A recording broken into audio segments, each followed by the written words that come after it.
My mother, Clara, is not a fragile woman. She spent 42 years working for the State Transit Authority, starting out as a ticket inspector and eventually working her way up to a locomotive engineer. She knows every inch of those steel tracks. She gave her youth to the railway, and the railway took her husband, my father, a maintenance worker who was killed in a tragic switching yard accident when I was just 10 years old. Despite the tragedy, my mother never grew bitter. She kept working, raised me on a single income, and rode those same trains until the day she retired. Because of her, I learned the value of hard work, grit, and transparency. It's the reason I became an investigative journalist. For the last 2 years, I had been working for a major independent publication, buried neck-deep in the most complex and dangerous story of my career. I was investigating a massive, multi-billion-dollar infrastructure contract awarded by the State Transit Authority to a shady private conglomerate called Vanguard Holdings. The contract was supposed to modernize the railway's safety grid, but millions of dollars of taxpayer money were quietly disappearing into thin air. I had anonymous whistleblowers, and I had financial anomalies, but I was hitting a massive brick wall. Vanguard Holdings was hiding behind an impenetrable fortress of shell companies. I desperately needed the name of the specific corporate law firm that was laundering the contract money and drafting the fake vendor agreements. Without that name, I had no tangible proof. My editor told me the story was going to be killed by the end of the month. I didn't know that my mother was about to hand me the missing puzzle piece on a silver platter, all because a corporate sociopath thought she was invisible. It happened on a rainy Thursday afternoon. My mother was taking the regional express train into the city to have dinner with me for my birthday. Because of a severe storm, 2 earlier trains had been canceled, making her train an absolute nightmare. Every single seat was taken, the aisles were packed shoulder to shoulder, and the air conditioning was barely functioning. My mother, who was 72 years old and suffered from arthritis in her knees, was standing in the cramped vestibule area between the cars, holding onto a metal rail as the train swayed violently at 80 miles per hour.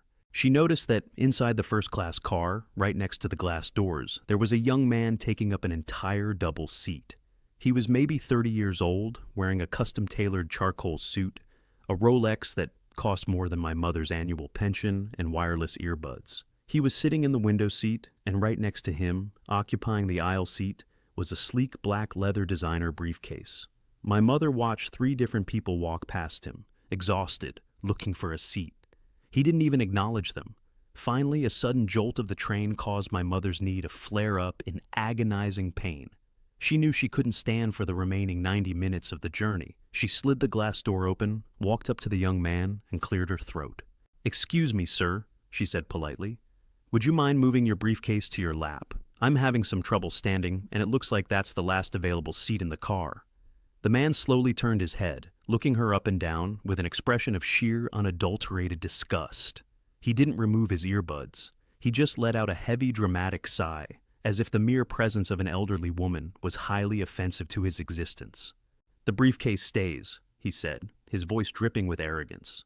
"This car is for working professionals who need to prepare for real business. It's not for retirees taking a joyride in the middle of the day. Go stand in the hallway where you belong. I have a multi-million-dollar call to take." My mother was stunned. In over 4 decades on the railway, she had dealt with drunks, fare evaders, and angry commuters, but the sheer effortless cruelty of this man was staggering. Other passengers in the car looked down at their phones, too cowardly to intervene. Instead of arguing, my mother did what she always did. She endured. She nodded silently, stepped back out into the vestibule, and leaned against the cold metal wall, rubbing her aching knee. But she left the glass sliding door open just a crack. A minute later, the lawyer's phone rang. Because the noise-canceling feature on his expensive earbuds was so strong, he had no idea how loudly he was actually speaking. His voice echoed clearly into the vestibule. "Yeah, Richard, it's me," the lawyer barked into the phone, oozing self-importance. "I'm on this miserable public train. Look, I just left the transport ministry. We got the signatures. The State Transit Authority is officially locked into the Vanguard infrastructure contract. It's a clean sweep." My mother's ears perked up immediately. She knew the State Transit Authority inside and out, and she knew her son was dedicating his life to exposing a corrupt contract with a company called Vanguard. "Listen to me," the lawyer continued, completely oblivious to his surroundings. Tell the senior partners back at the firm that we need to start routing the first payment through the offshore shell accounts by tomorrow morning. If the press or the state auditors find out that we drafted the dummy vendor agreements, the whole infrastructure deal collapses and we all go to federal prison." He was bragging. He was so drunk on his own power, so entirely convinced that the ordinary working-class people around him were too stupid or too invisible to understand his high-level corporate espionage, that he was practically confessing to a federal crime in a crowded train car. He thought my mother was just a helpless old woman. He didn't know she had a photographic memory, a deep loyalty to the railway he was defrauding, and a son with a massive platform and an axe to grind. When my mother finally arrived at the restaurant for my birthday dinner, I immediately noticed she was limping. I rushed over to pull out her chair, a surge of protective anger flaring in my chest. I asked her what happened, expecting her to tell me she had slipped on the wet platform or strained her knee on the stairs. Instead, she sat down, ordered a glass of red wine, and looked at me with a razor-sharp intensity that I hadn't seen since I was a teenager. I stood for 90 minutes because a man in a very expensive suit decided his leather briefcase needed a seat more than I did, she said plainly. Before I could even react to the disrespect, she held up a hand to stop me.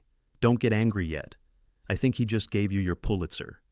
Over the next 10 minutes, my mother recounted every single detail of the train ride. She repeated the lawyer's end of the phone conversation, practically verbatim. When she dropped the names Vanguard Holdings and State Transit Authority, the fork literally slipped out of my hand and clattered against my plate. "Mom, are you absolutely sure he said Vanguard?" I whispered, leaning across the table, my heart hammering against my ribs.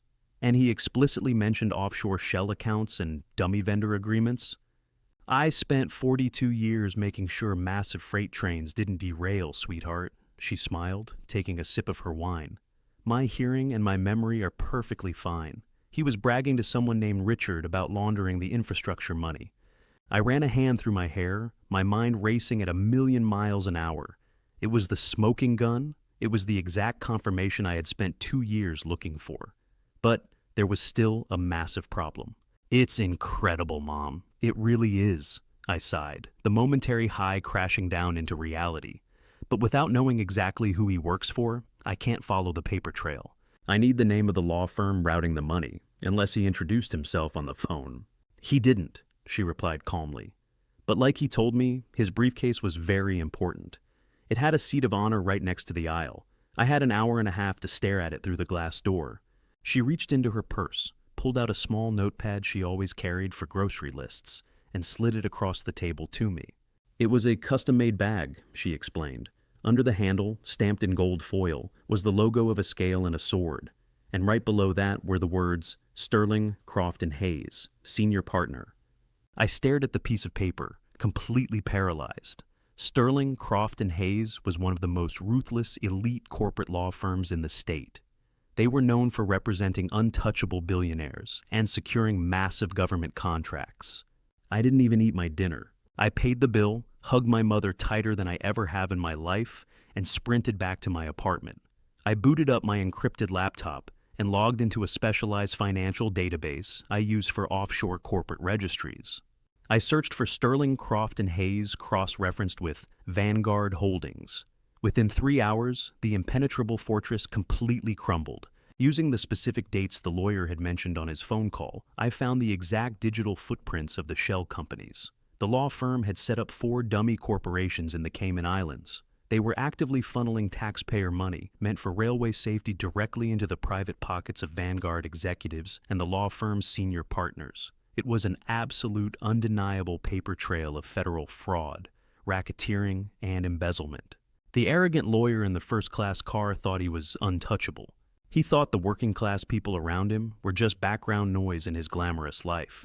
He had no idea that he had just handed the blueprints of his criminal empire to the one journalist in the city who could burn it all to the ground. 2 weeks later, we dropped the absolute mother of all bombshells. The front-page headline of our publication was printed in bold, unforgiving ink.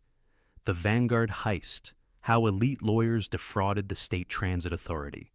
I didn't just publish vague allegations. I published the offshore bank routing numbers, the Cayman Island corporate registry documents, and the specific names of the senior partners at Sterling, Croft and Hayes who orchestrated the entire fraud.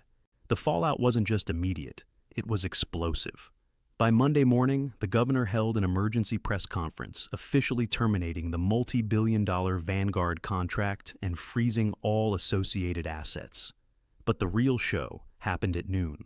I stood across the street from the towering glass skyscraper that housed Sterling, Croft, and Hayes, holding a cup of coffee. I watched as a fleet of unmarked black federal SUVs abruptly pulled up to the curb, blocking traffic.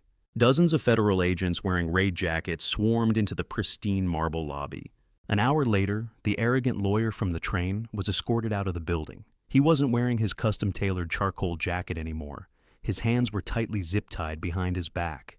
His face was pale, sweaty, and completely devoid of the smug, untouchable superiority he had displayed on the express train. He looked utterly terrified, humiliated in front of his peers as the flashbulbs of local news photographers went off in his face. And the absolute best part? A federal agent walked out right behind him, carrying the exact same black leather designer briefcase that the lawyer had refused to move for my mother. It was being seized as primary evidence. That briefcase finally got its own special seat in the trunk of a federal vehicle. The ensuing legal battle was a total massacre. The lawyer and 3 other senior partners were permanently stripped of their law licenses, ordered to pay tens of millions in federal restitution, and sentenced to a decade in federal prison for conspiracy, wire fraud, and racketeering. The elite law firm completely collapsed under the weight of the scandal. My mother didn't gloat. She didn't even watch the sentencing on television. On the day he was sent away, I visited her at her house. We sat quietly on the porch, drinking tea. "You know," I said, shaking my head, "if he had just put that stupid briefcase on his lap and let you sit down, he'd probably be sitting on a multi-million-dollar yacht in the Caribbean right now." My mother just smiled her warm, knowing smile, looking out at the quiet street. "Arrogance is a very expensive luxury, sweetheart. When you treat people like they are invisible, you never see them coming." If you loved hearing this arrogant corporate lawyer get exactly what he deserved, smash that like button and let me know in the comments, have you ever encountered someone this entitled in public? Tell me your stories down below. Don't forget to subscribe to the channel for more epic long-form revenge stories every single week.